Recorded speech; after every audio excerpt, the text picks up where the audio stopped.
Hello મિત્રો, જય ગૌ માતા. હું છું તમારો દોસ્ત એન્ડ હોસ્ટ મૂળજીભાઈ જોશી, એક પશુપાલન વ્યવસાયનો સલાહકાર. મિત્રો, આજે આપણે વાત કરવી છે પશુઓમાં થતો મેસ્ટાઇટિસનો રોગ. આપણે દેશી ભાષામાં તેને આવનો સોજો, વરાખનો સોજો, બાવલાનો સોજો આવી રીતે ઓળખતા હોઈએ છીએ. મિત્રો, આ રોગ થાય અને જો પશુનો એક આંચળ જતો રહે તો આપણી લાખ રૂપિયાની ભેંસ હોય એની કિંમત 50,000 થઈ જાય અને આખા વેતર દરમિયાન પણ એ દૂધમાં પણ ફરક પડે, એ પણ આપણને નુકસાન જાય. તો મિત્રો, આ રોગને અટકાવવા માટે આપણે સાવચેતીના પગલાં લેવા જોઈએ. અને એમાં મિત્રો, જે ગાય ભેંસ વિયાવાની હોય એને થોડા દિવસ બાકી હોય એ વખતે એને ઓછી પથારી અથવા તો કાચા તળિયામાં, માટીવાળા તળિયામાં બાંધવી જોઈએ અને એના ઉપર ઘાસની પથારી કરી શકીએ. અગાઉ પણ આપણે આ વાત કરેલી. કારણ કે મેસ્ટાઇટિસ, આ સોજો છે બાવલાનો, એ લગભગ વિયાવાના થોડા દિવસ પહેલાં અથવા તો વિયાયા પછી પહેલાં એકાદ મહિનામાં મોટા ભાગે થતો હોય છે. તો મિત્રો, આ રોગ ન થાય એટલા માટે આરે સાવચેતીના પગલાં રાખવા જોઈએ. વત્તા મિત્રો, એક દવા પણ આવે છે કે દોયા પછી આપણે એને આંચળ એની અંદર ડબોળી દેવા જોઈએ. તો એના ઉપર એક લેયર બને છે અને એ ચેપ લાગતો નથી અને બેક્ટેરિયા હોય મેસ્ટાઇટિસના તે અંદર જઈ શકતા નથી. એ દવાનું નામ છે મિત્રો ક્લોરાહેક્સિડિન નામનું સોલ્યુશન આવે છે અને પાસ્ટેમ એનું નામ છે. તો આ દવા છે એ આપણે એનો ઉપયોગ કરીએ તો મેસ્ટાઇટિસ થતો અટકી શકે છે. હવે એમાં બધા પશુઓને આપણે ના કરી શકીએ, પણ જેનું બાવલું મોટું છે, જે વધારે દૂધ ઉત્પાદન આપે છે, આવા પશુઓને જ ખાસ મેસ્ટાઇટિસ થતો હોય છે.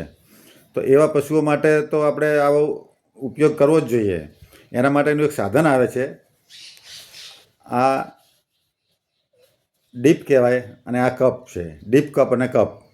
હવે આની અંદર મિત્રો આ સોલ્યુશનથી આ ડીપ કપને આપણે ભરી દેવાનો, આને ભરી દેવાનો. આ અહીંથી ખુલી શકે છે. આ ખોલ્યું, આની અંદર આ દવા ભરી દીધી, પોસ્ટેમ દવા, અને પછી આને આમ કરી ફિટ કરી અને મિત્રો પછી આપણે આને બોટલને આમ આમ દબાવશું એટલે જે ઉપર આ ભાગ છે એની અંદર એ દવા આવી જશે. રેડીમેડ દવાઓ છે, તૈયાર, એમાં કંઈ ઉમેરવાનું હોતું નથી.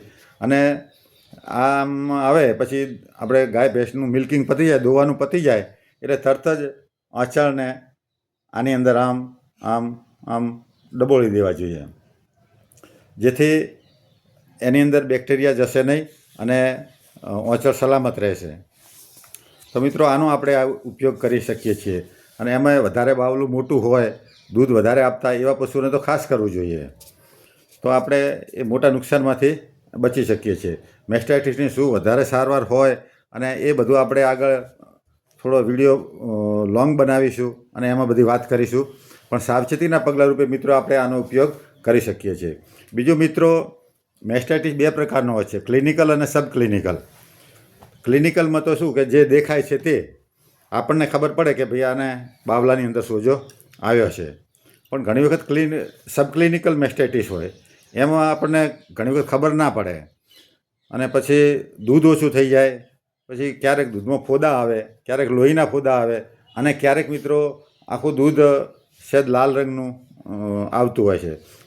ઘણી વખત ઘણા લોકો એને અંધશ્રદ્ધામાં પણ ખપાવતા હોય છે. દૂધમાંથી જો લોહી આવતું હોય દૂધમાં, તો કે ભાઈ આ કંઈક નડે છે અને કંઈક માતાજીનું કે દેવનું બાકી છે એટલે આ દૂધમાં લોહી વરસે છે.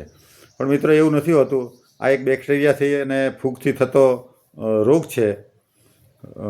અને એના માટે ધારો કે આપણને તાત્કાલિક ખબર પડે કે ભાઈ આને મેસ્ટાઇટિસ છે, સોજો ક્લિનિકલ મેસ્ટાઇટિસમાં આપણને ખબર પડે તો દેશી ઉપચાર પણ આપણે કરી શકીએ છીએ. વિલાયતી દવાના ઉપાયનું આપણે બીજા વિડીયોમાં વાત કરીશું. પણ ઘરગથ્થુ ઉપચારની એક વાત કરી દઉં કે આ એક ઔષધીય વનસ્પતિ છે. આને એલોવેરા કહેવાય છે. તેને કુંવારપાઠું પણ કહે છે. આપણી દેશી ભાષામાં એને ઘણા હડફું પણ કહેતા હોય છે. તો આમાં મિત્રો મેસ્ટાઇટિસ માટે અક્ષીર દવા છે. આને 100 ગ્રામ જેટલું ટુકડા કરી અને 100 ગ્રામ જેટલું એલોવેરા લેવાનું, આ હડફું લેવાનું અને તેમાં 100 ગ્રામ હળદર નાખવાની. મળી શકે તો થોડો સાટોડીના પાન, હાટેડો કહે દેશી ભાષામાં આપણે અહીંયા, અને હિન્દીમાં એને સાટોડી કહે છે. એ 100 ગ્રામ જેવા સાટોડીના પાન લેવાના. અને ત્રીજી વસ્તુ છે મિત્રો હળદર. તો એ હળદર લેવાની 100 ગ્રામ અને એને મિક્સચરમાં મિક્સ કરી દેવાનું. ત્યારબાદ એમાં થોડું પાણી નાખીને ફરીથી મિક્સ કરવાનું. અને એ મિક્સ થયેલી ક્રીમ છે તે સવાર સાંજે આપણે બાવલાને માલિશ કરીએ. જ્યાં ભાગમાં સોજો આવ્યો હોય જે ભાગમાં, ત્યાં આપણે માલિશ કરવાની. માલિશ પણ મિત્રો એક જ સાઈડે કરવાની, આમ નીચેના ઉપરથી નીચે તરફ માલિશ કરવાની. આમ માલિશ કરવાની નહીં મિત્રો, આમ માલિશ કરવાની. અને સાંજના સમયે તમે એ ક્રીમ લગાવો એ વખતે તેમાં થોડું સરસવનું તેલ પણ ઉમેરી શકાય.